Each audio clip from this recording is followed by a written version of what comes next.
What's up everyone, this is the DIY Dad, and I've got a little preview for you that's going to be coming up pretty soon. I found this old vintage Hoover vacuum in my brother and sister-in-law's basement of the house they bought a couple years ago. I don't think it's been turned on or used for a while, but I pulled it out of their basement last night, turned it on. The motor sounds great, but the brush roll is not turning, so I think it just needs a new belt, maybe a new brush roll, and a good cleaning. This thing is packed full of dirt. So the previous owners of their house just left it in there for God knows how long.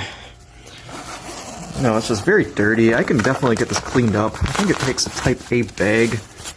Yeah, it is just crammed full of dirt, so we'll get a new bag, new brush roll, and a new belt. You can see it kind of turns.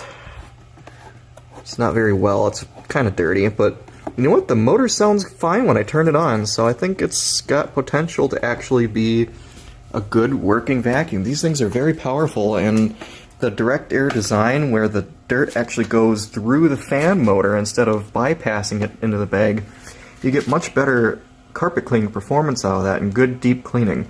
So anyway, this is just a preview of what's to come. I think I'm going to take this thing apart and throw some replacement parts in there, and we'll see how it goes, and hopefully it works as a decent vacuum after that. I think it'll be just fine. These old things just never want to die. So anyway, please like, subscribe, and comment. Thanks for watching.